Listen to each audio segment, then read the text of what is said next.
નમસ્કાર વિદ્યાર્થી મિત્રો, વર્લ્ડ ઇનબોક્સ એકેડેમી પર આપ સૌનું સ્વાગત છે। મિત્રો આજે છે 15 ઓગસ્ટ 2021।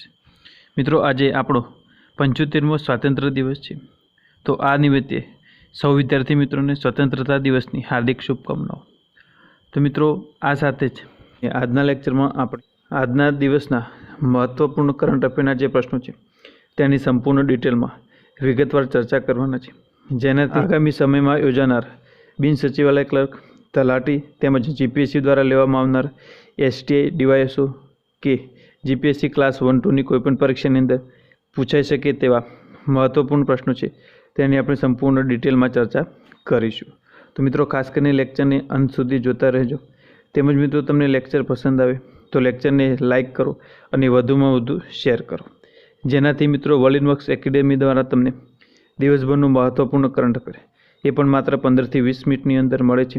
તો ચોક્કસથી તમે આ લેક્ચરનો લાભ ઉઠાવો અને દિવસમાં એકવાર ચોક્કસથી આ લેક્ચર જોવાનું રાખો, તો તમને એક્ઝામની અંદર 100% ફાયદો થશે।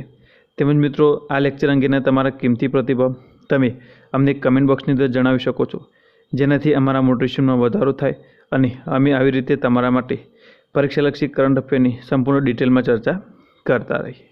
તો મિત્રો ચાલો શરૂઆત કરીએ આજના લેક્ચરની। તો ગઈકાલના લેક્ચરમાં આપણે એક પ્રશ્ન પૂછેલો હતો કે અમદાવાદ શહેરનું નામ કોના પરથી પડ્યું છે? તો મિત્રો એની અંદર આપણો જવાબ છે અહમદ શાહ બાદશાહ। ઘણા બધા વિદ્યાર્થી મિત્રોએ આ પ્રશ્નનો જવાબ આપ્યો છે।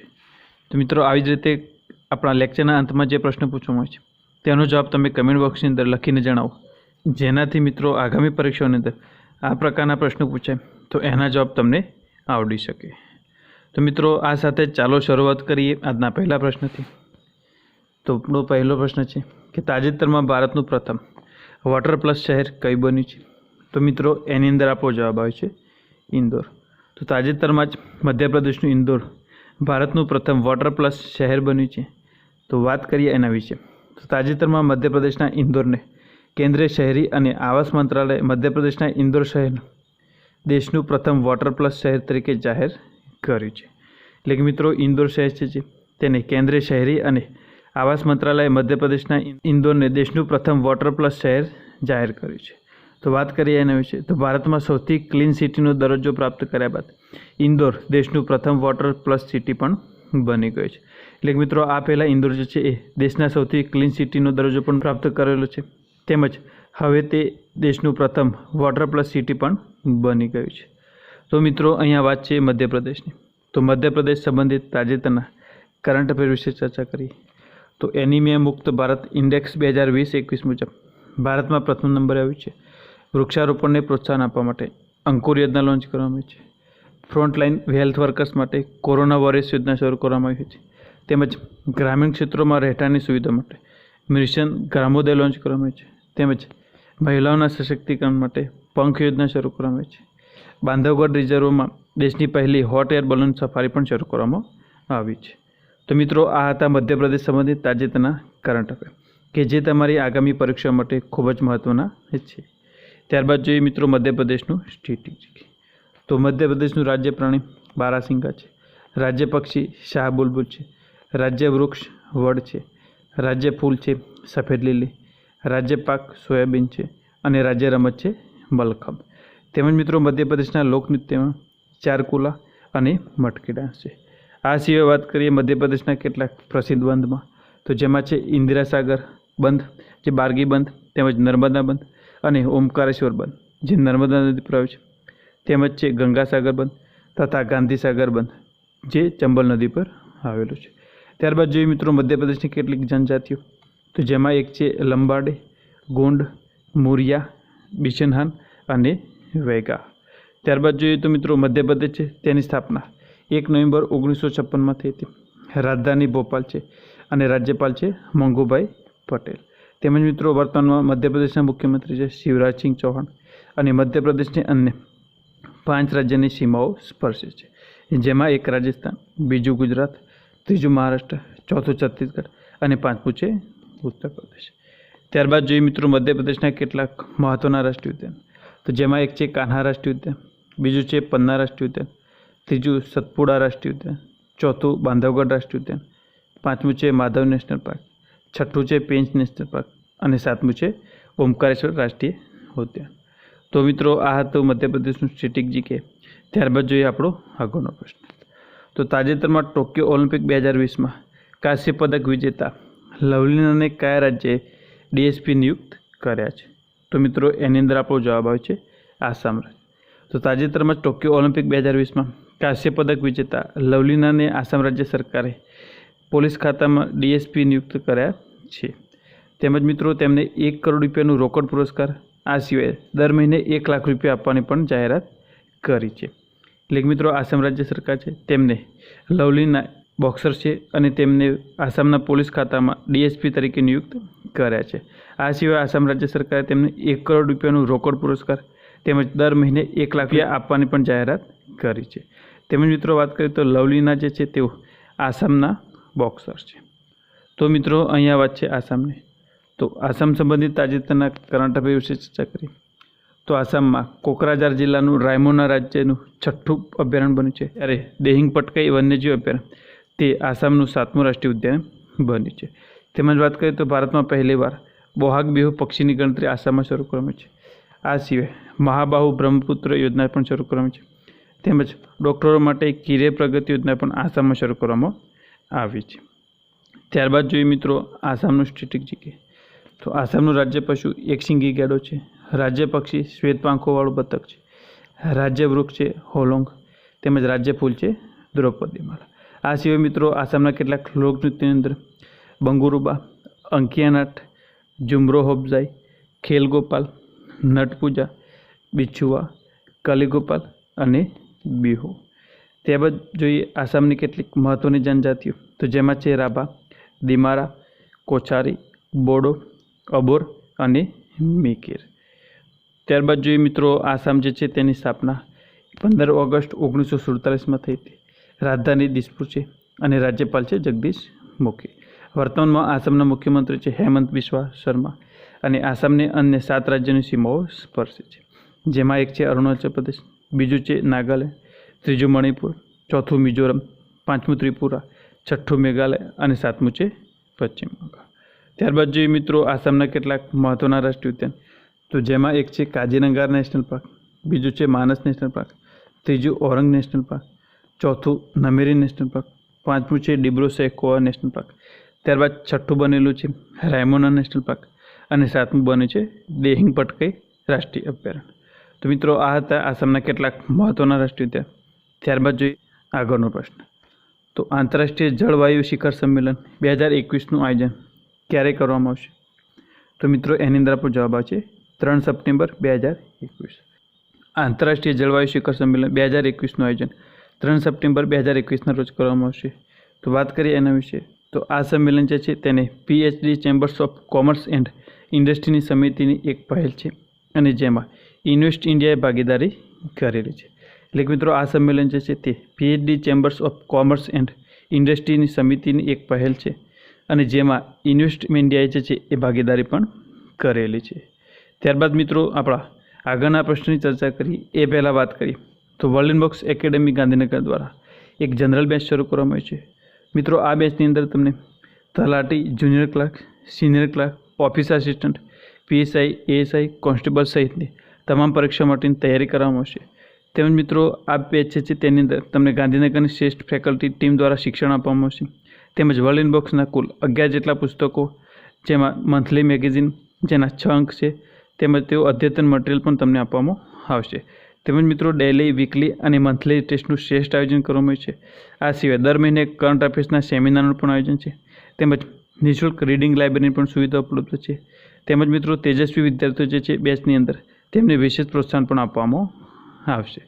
તો મિત્રો આ બેચ જે છે એ 18 ઓગસ્ટ 2021 થઈ રહેવા જાય છે અને જેનો સમય 10:30 થી 12:30નો રહેશે। તેમજ મિત્રો આ બેચ વિશેની વધુ માહિતી માટે તમે આપણા હેલ્પ નંબર 8238238787 પર કોલ અથવા તો મેસેજ કરીને માહિતી મેળવી શકો છો। તો મિત્રો આ હતી માહિતી વર્લ્ડ બોક્સ એકેડેમી ગાંધીનગર દ્વારા શરૂ થવા જઈ રહેલ જનરલ બેચ વિશેની। ત્યારબાદ જોઈએ આપણો નેક્સ્ટ પ્રશ્ન। તો વર્તમાનમાં ભારતમાં અરબપતિઓની સંખ્યા કેટલી થઈ છે? તો મિત્રો એની અંદર આપણો જવાબ આવશે 136। તો ભારતમાં અરબપતિઓની સંખ્યા 141માંથી ઘટીને 136 થઈ ગઈ છે. વાત કરીએ એના વિશે તો કેન્દ્રીય નાણામંત્રી નિર્મલા સીતારામણે રાજ્યસભામાં જણાવ્યું હતું કે વર્ષ 2020-21ની મહામારીથી પ્રભાવિત ભારતના નાણાકીય વર્ષમાં ભારતના અરબપતિઓ જે છે તેમની સંખ્યામાં ઘટાડો થયો છે. એટલે કે મિત્રો કોરોના મહામારી હતી તેના લીધે પ્રભાવિત થયેલા ભારતના નાણાકીય વર્ષમાં ભારતના અરબપતિઓની સંખ્યા છે તેમાં ઘટાડો જોવા મળે છે. તેમજ મિત્રો વાત કરીએ તો વર્ષ 2018-19માં 100 કરોડથી વધુ કુલ વાર્ષિક આવકવાળા વ્યક્તિઓની સંખ્યા 77 હતી. એટલે કે મિત્રો વર્ષ 2018-19 હતું તેમાં 100 કરોડથી વધુ વાર્ષિક આવકવાળા વ્યક્તિઓની સંખ્યા 77 હતી. ત્યારબાદ જોઈએ મિત્રો નેક્સ્ટ પ્રશ્ન.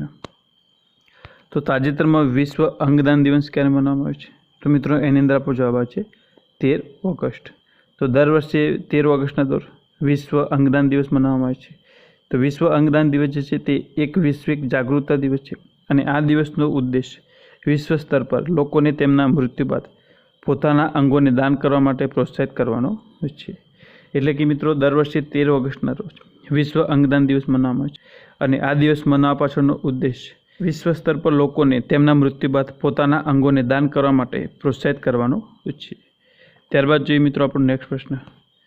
તો તાજેતરમાં કેન્દ્રીય પરિવહન મંત્રી નીતિન ગડકરી કયા રાજ્યમાં 1000 કરોડના ખર્ચની સડક અને રાજમાર્ગ પરિયોજનાની જાહેરાત કરી છે? તો મિત્રો એની અંદર આપણો જવાબ છે ઉત્તરાખંડ. તો તાજેતરમાં જ કેન્દ્રીય રાજમાર્ગ મંત્રી નીતિન ગડકરીએ ઉત્તરાખંડમાં 1000 કરોડના ખર્ચની સડક અને રાજમાર્ગ પરિયોજનાની જાહેરાત કરી છે.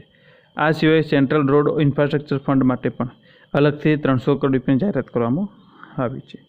એટલે કે મિત્રો કેન્દ્રીય રાજમાર્ગ મંત્રી નીતિન ગડકરી ઉત્તરાખંડ રાજ્યમાં 1000 કરોડના ખર્ચે સડક પરની રાજમાર્ગ પરિયોજના જે છે તેની જાહેરાત કરી છે.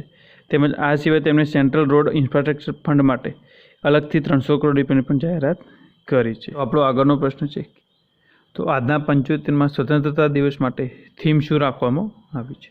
તો મિત્રો એની અંદર આપણો જવાબ છે નેશન ફર્સ્ટ ઓલવેઝ ફર્સ્ટ. એટલે કે રાષ્ટ્ર પહેલાં અને હંમેશા માટે પહેલાં.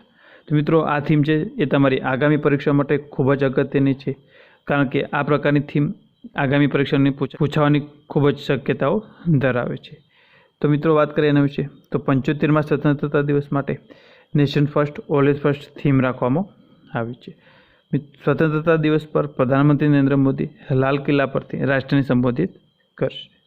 ત્યારબાદ મિત્રો આપણા નેક્સ્ટ પ્રશ્નની ચર્ચા કરીએ એ પહેલાં વાત કરીએ તો વર્લિન બોક્સ એકેડેમી ગાંધીનગર દ્વારા જીપીએસસી 2022 માટે એક સ્પેશિયલ બેચનું આયોજન કરવામાં આવી રહ્યું છે અને આ બેચ 16 ઓગસ્ટ 2021થી શરૂ થવા જઈ રહી છે, જેનો સમય 3:30 થી 5:30નો રહેશે. તેમજ મિત્રો આ બેચ વિશેની વધુ માહિતી માટે તમે આપણા હેલ્પલાઇન પર 7575061818 પર કોલ અથવા તો મેસેજ કરીને જાણકારી મેળવી શકો છો. તો મિત્રો આ હતી માહિતી વર્લિન બોક્સ દ્વારા શરૂ કરવામાં આવી રહેલ જીપીએસસી 2022ની બેચ વિશેની. ત્યારબાદ જોઈએ આપણો નેક્સ્ટ પ્રશ્ન. તો તાજેતરમાં આરબીઆઈ કયા રાજ્યમાં સ્થિત કરનાલ નગરી સહકારી બેંકનું લાયસન્સ રદ કર્યું છે? તો મિત્રો એની અંદર આપણો જવાબ છે મહારાષ્ટ્ર. તો આરબીઆઈ મહારાષ્ટ્રની કરનાલ નગરી સહકારી બેંકનું લાયસન્સ રદ કરેલું છે. ત્યારબાદ જોઈએ નેક્સ્ટ પ્રશ્ન. તો તાજેતરમાં કઈ બેંકે પશ્ચિમ બંગાળમાં એમએસએમઈ કાર્યક્રમ શરૂ કર્યો છે? તો મિત્રો એની અંદર આપણો જવાબ છે ઇન્ડિયન બેંક. તો ઇન્ડિયન બેંક જે છે તેના દ્વારા પશ્ચિમ બંગાળમાં એમએસએમઈ કાર્યક્રમ શરૂ કરવામાં આવ્યો છે. ત્યારબાદ જોઈએ નેક્સ્ટ પ્રશ્ન. તાજેતરમાં બ્રોડકાસ્ટર્સ એસોસિએશનનું નામ બદલીને શું કરવામાં આવ્યું છે? તો મિત્રો એની અંદર આપણો જવાબ છે ન્યૂઝ બ્રોડકાસ્ટર્સ એન્ડ ડિજિટલ એસોસિએશન. ત્યારબાદ જોઈએ આપણો નેક્સ્ટ પ્રશ્ન.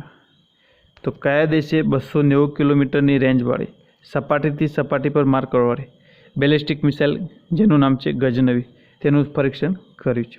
તો મિત્રો એની અંદર આપણો જવાબ છે પાકિસ્તાન. તો તાજેતરમાં પાકિસ્તાન 290 કિલોમીટર રેન્જવાળી સપાટીથી સપાટી એટલે કે સરફેસ ટુ સરફેસ માર કરવાવાળી બેલિસ્ટિક મિસાઇલ ગજનવીનું સફળ પરીક્ષણ કર્યું છે. ત્યારબાદ જોઈએ મિત્રો નેક્સ્ટ પ્રશ્ન. તાજેતરમાં વિશ્વ યુવા દિવસ ક્યારે મનાવવામાં આવ્યો? મિત્રો આ પ્રશ્નનો જવાબ તમને આવડે છે તો એને તમે કમેન્ટ બોક્સની અંદર લખીને જણાવો, કારણ કે મિત્રો આગામી પરીક્ષાની અંદર આ પ્રકારના પ્રશ્નો પૂછવાની શક્યતાઓ વધુ હોય છે. તો મિત્રો તમને જવાબ આવડે છે ચોક્કસથી એકવાર કમેન્ટ બોક્સની અંદર લખીને જણાવો, જેથી પરીક્ષાની અંદર આ પ્રકારનો પ્રશ્ન પૂછાય તો એનો જવાબ તમને આવડી શકે. તો મિત્રો આ સાથે જ આજના દિવસભરના મહત્વપૂર્ણ કરંટ અફેરના જેટલા પ્રશ્નો હતા તેની આપણે સંપૂર્ણ ડિટેલમાં પરીક્ષાની અંદર પૂછાઈ શકે તે પ્રકારના ફેક્ટ સાથે ચર્ચા કરી છે, જેનાથી આગામી કોઈ પણ પરીક્ષાઓની અંદર કરંટ અફેરના પ્રશ્ન પૂછાય તો તમે આપણા લેક્ચર રેગ્યુલર જુઓ છો તો તમને 100% એનો જવાબ આવડશે. તેમજ મિત્રો તમને આપણા લેક્ચર પસંદ આવે છે તો લેક્ચરને એકવાર લાઇક કરો અને આપણા લેક્ચરને વધુમાં વધુ શેર કરો, જેનાથી તૈયાર કરેલા દરેક વિદ્યાર્થી સુધી આપણું લેક્ચર પહોંચે અને તેમને પણ ફાયદો થઈ શકે. કારણ કે મિત્રો આપણા લેક્ચરમાં પરીક્ષાની અંદર પૂછાઈ શકે તેટલા જ ફેક્ટ આવરવામાં આવે છે. આ સિવાયનો કોઈ પણ વધારાની માહિતી લેવામાં આવતી નથી, જેનાથી ઓછા સમયની અંદર તમારું દિવસભરનું મહત્ત્વપૂર્ણ પરીક્ષાલક્ષી કરંટ અફેર છે તેની તૈયારી થઈ શકે.